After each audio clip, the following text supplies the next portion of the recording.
안녕하세요. 10월 14일 수요일 새벽 예배를 하나님께 올려드립니다. 기도하십니다. 예수님 감사합니다. 한량없는 측량할 수 없는 그 은혜를 우리에게 허락하셔서 오늘도 하루를 믿음으로 살아갈 수 있도록 우리의 믿음을 유지시키시며 새 힘을 주심을 감사합니다. 하나님, 거룩한 신부가 되어 마지막 때를 깨끗하며 소망 있고 능력 있게 살아갈 수 있도록 오늘도 말씀하시고 깨닫게 하여 주옵소서. 감사드리고 예수님의 이름으로 기도했습니다. 아멘. 우리 예찬송가 342장, 새찬송가 543장 어려운 일 당할 때 나의 믿음 적으나 찬양하십니다.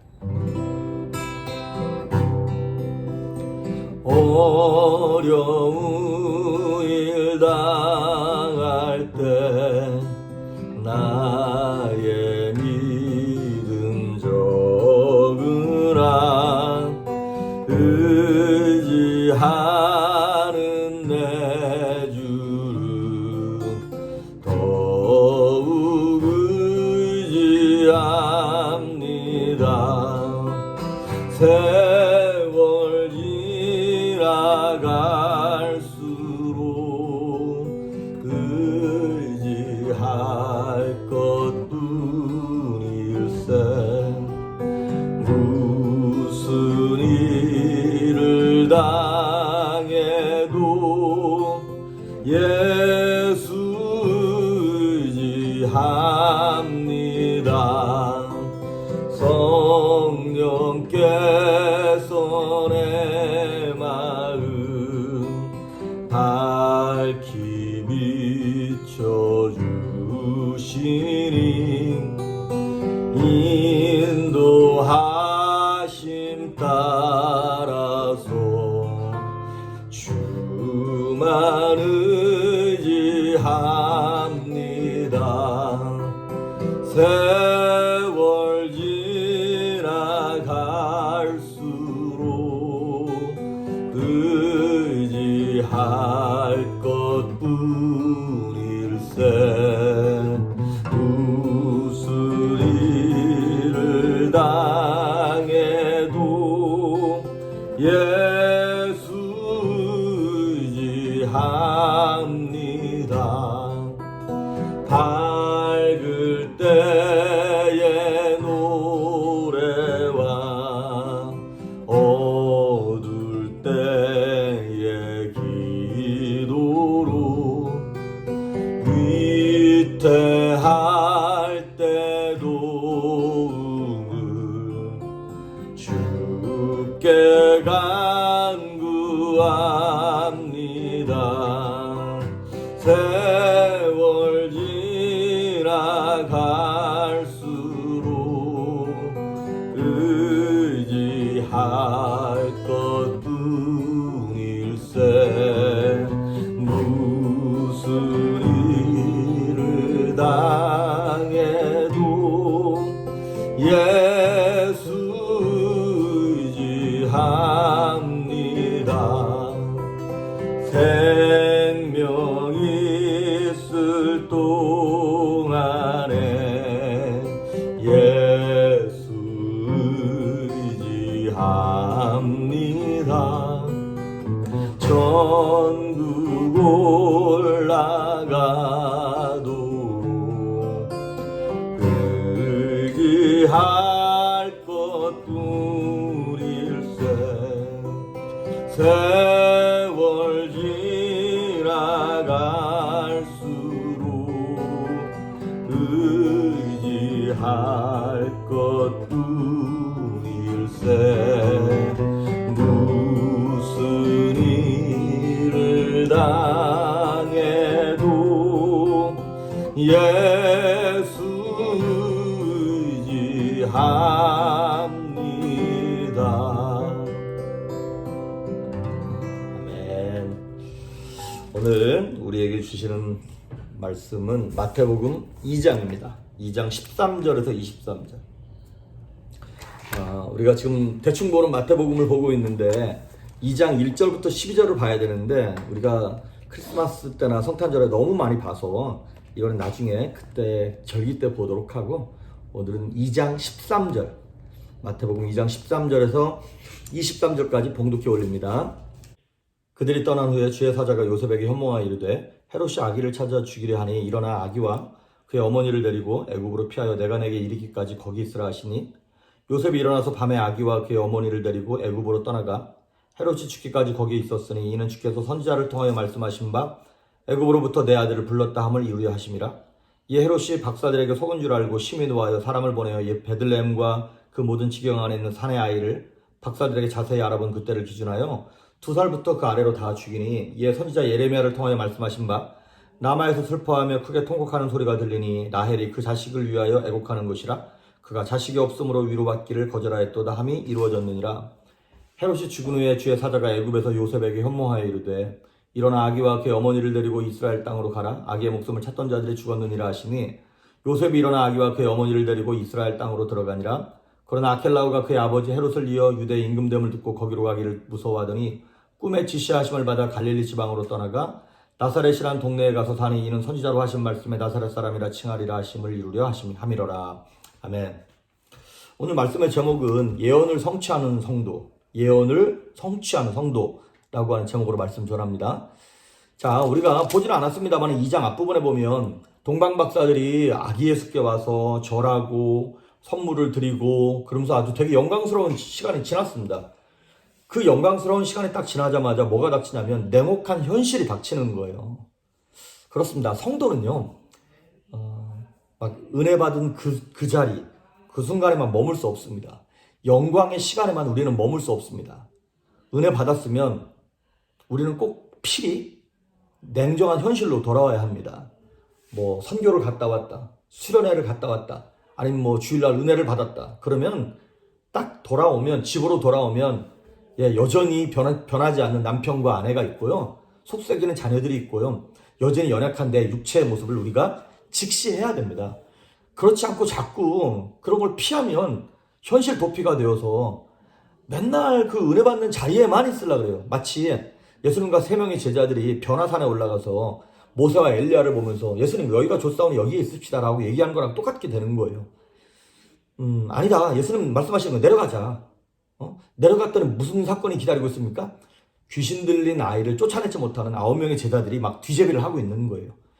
예, 그렇습니다. 여전히 변치 않고 여전히 막 악화되어 가고 있는 우리의 삶의 현실과 우리는 맞부닥치게 되어 있습니다. 아니, 맞부닥쳐야 합니다. 그런데요, 그 고난의 현장이요, 절대로 절망이 아닙니다. 오히려 그때가 내가 변화산 위에서 받은 그 은혜를 프랙티스 할 수 있는 은혜의 시작점이 되는 것입니다. 이런 거죠. 좋은 음식을 먹었습니까?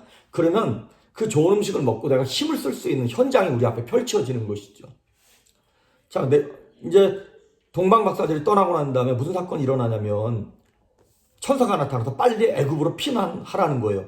왜냐하면 밑에 보니까 헤롯 왕이 예수를 잡아 죽이려고, 그래서 그 모든 유대 땅에 있는 2살 아래의 산의 아이를 다 잡아 죽이라고 하는 명령이 떨어집니다.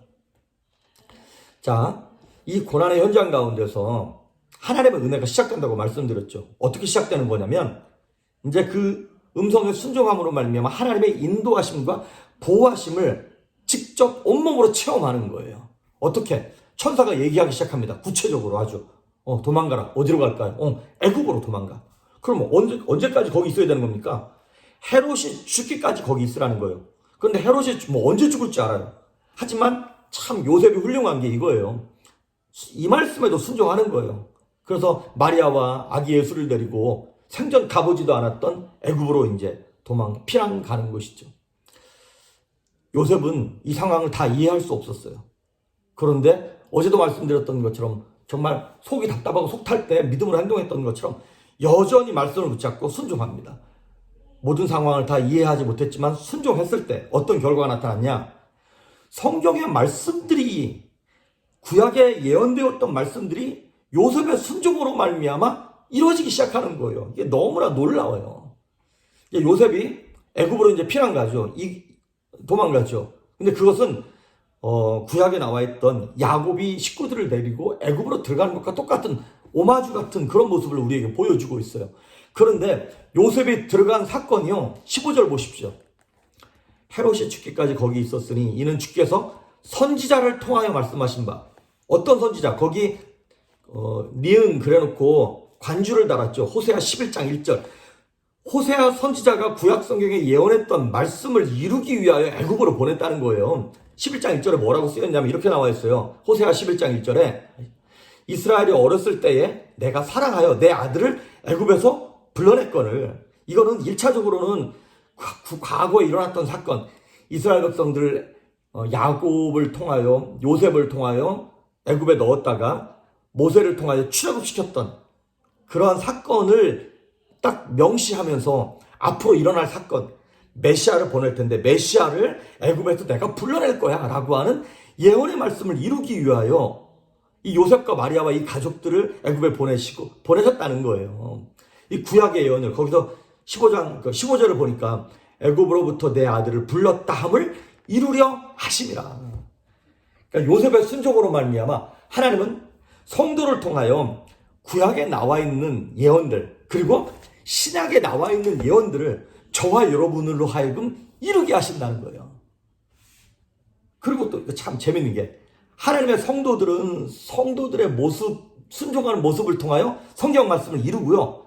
밑에 보면 이제 헤롯 왕이 동방박사들이 얘기도 않고 도망갔다는 얘기를 듣고 화가 나가지고 분노하면서 2살 아래 모든 살해아이를 죽여! 이 얘기를 딱 명령하거든요. 그런데 그 악한 자의 행함도 악한 날을 위하여 예언이 이루어진다는 거예요. 18절에 보니까 거기 디귿 그래놓고 관주에 예레미야 31장 15절 말씀을 써놓은 거예요.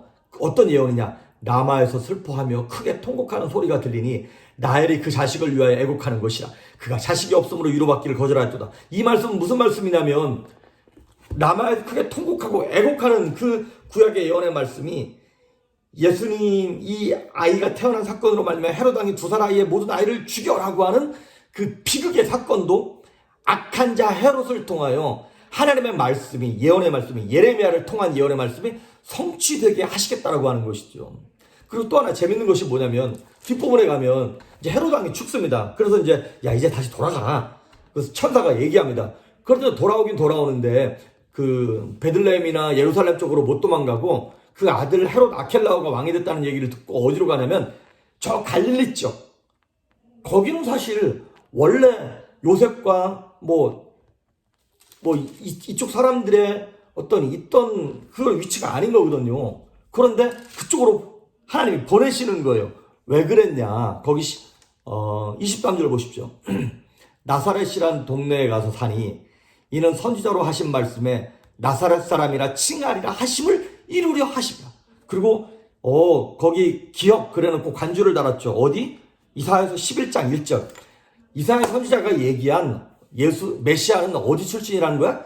나사렛 출신이라는 거를 말씀하신 예언을 이루기 위하여 나사렛으로 갔다는 거예요.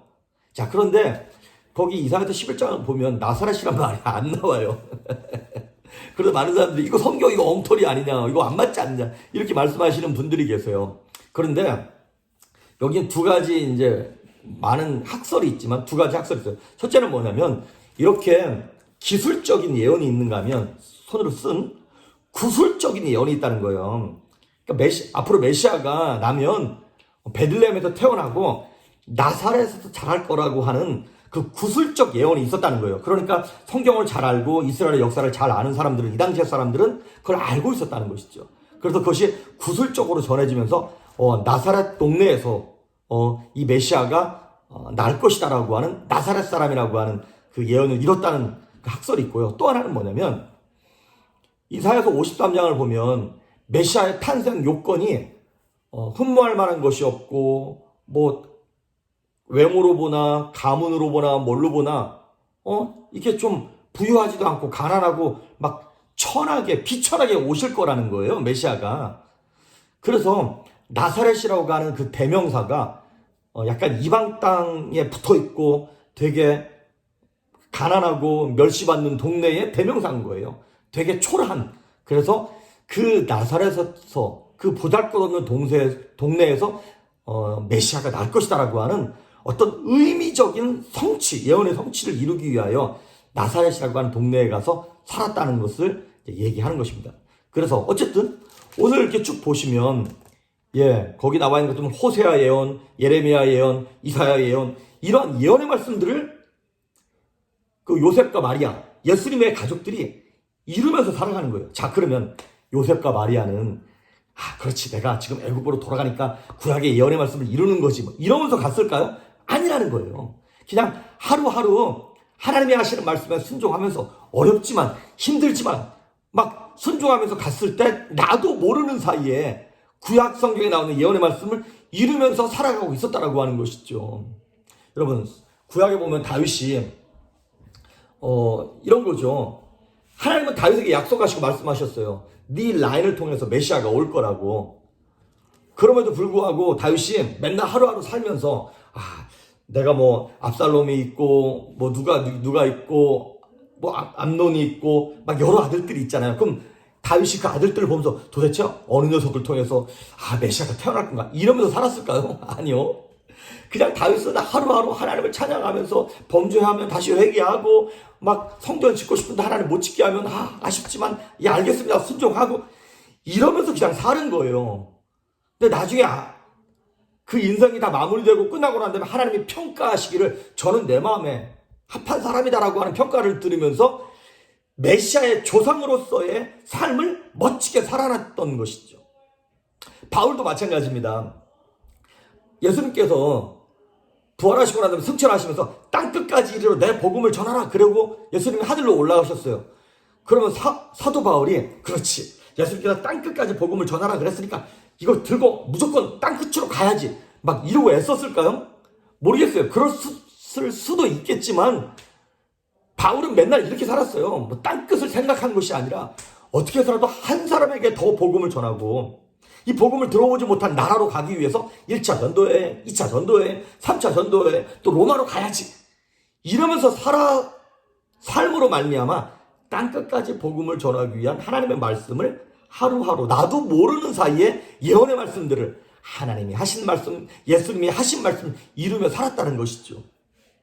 여러분, 소설 가운데 나다나엘 홀턴이 쓴 그 큰바위 얼굴이라고 하는 소설이 있죠. 거기 보면 이제 어네스트라고 하는 청년이 어렸을 때부터 그 자기 그 바위산을 보면서 그 사람 얼굴이 위대한 사람 얼굴의 형상이 나타나는 걸 보면서 많은 동네 사람들이 전설 같은 얘기를 믿고 있었던 거예요. 우리 동네에 저 위대한 인물이 나올 거라고. 그래서 이 어네스트가 평생을 살면서 네 사람의 뭐 장군, 시인, 성직자 뭐 이런 사람을 만나면서 이 사람이 혹시 그 사람인가? 이 사람이 혹시 그 사람인가? 막 기대하면서 그 사람을 만날 생각에 자기도 되게 열심히 살았어. 근데 그 인생의 노년에 가만히 이렇게 뭐 다 인생을 살고 난 다음에 딱 보니까 누군가가 보니까 어네스트 당신이 바로 저 큰바위 얼굴이랑 똑같이 닮았다고. 당신이 바로 그 사람이라고. 그렇습니다, 여러분. 우리가 어떻게 살아야 될 건가를 보여주는 거예요. 지금 무슨 말씀이냐면 여러분, 우리는 성경의 말씀이 대부분 다 예언이 성취됐죠. 예수님이 오시고 살아가면서. 하지만 아직 성취되지 않은 것이 있죠. 뭡니까? 예수님의 재림, 그리고 재림과 관련된 이 땅에서의 성도의 삶, 이것은 지금 성취하는 과정 가운데 있죠. 그러면 그걸 어떻게 해야 되는 거예요? 하나님이 이루시겠죠. 그러면 이루실 때 어떻게 이루시나요? 누구를 통하여? 저와 여러분을 통하여 하나님은 이 예언의 말씀을, 마지막 예언의 말씀을 끝까지 이루시기를 원하시는 것입니다. 그래서 말세를 살아가는 우리 성도들이 계시록에 나와 있는, 그렇지, 흰옷 입은 우리 성도, 우리 막 이단들이 맨날 얘기하는 14만 4천 명, 그 안에 14만 4천이 문자적인 14만 4천이 아니라 하나님이 기뻐하시는 영적인 그 구원의 숫자에 우리가 들어가고, 그리고 갑절이나 남겼던 그 달란트를 10개를 받았으면 10개를 더 남기고, 그런 성도처럼 또 기름을 준비하는 5 처녀 있잖아요. 등불뿐만 아니라 기름을 준비하는 5 처녀와 같은 모습으로 열심히 살아갈 때 예수님께서 말씀하셨던 그 비유를 우리가 완성해내는 성도가 되는 거예요. 그래서 예언을 성취하는 성도, 나를 통하여. 그래서 우리가 하나님 앞에 섰을 때, 마지막 때에 주님 앞에 섰을 때, 그래 이 목사야, 내가 너한테 맡겼던 그 사명, 그거를 잘 이뤘지? 내가 너한테 줬던 인생의 그 블루프린트, 그걸 다 내가 너한테 준 사명 다 이뤄냈지? 마지막 날에 하나님이 예비하신 섭리를 이뤄낸 성도인지 이뤄내지 못한 성도인지를 하나님께서 심판하시겠다는 것입니다. 오늘 이 말씀을 보면서 그렇습니다. 주님, 요셉이 비록 다 알지 못하고 믿음으로 순종했을 때 하나님의 역사가 예언이 완성됐던 것처럼 우리 조이풀교회 성도님들, 저와 여러분 모두가 오늘 하루하루를 믿음으로 삶으로 말미암아 성경에 나와 있는 예언의 말씀을 성취하는 여러분 될 수 있기를 주의 이름으로 축복합니다. 기도하십니다. 예수님 감사합니다. 믿음으로 오늘도 순종하게 하셨어. 이해되지 않더라도 말씀을 붙잡고 나를 통하여 예언의 말씀이 성취될 수 있도록 주님의 거룩한 도구 되게 하여 주시옵소서. 감사드리고 예수님의 이름으로 기도했습니다. 아멘.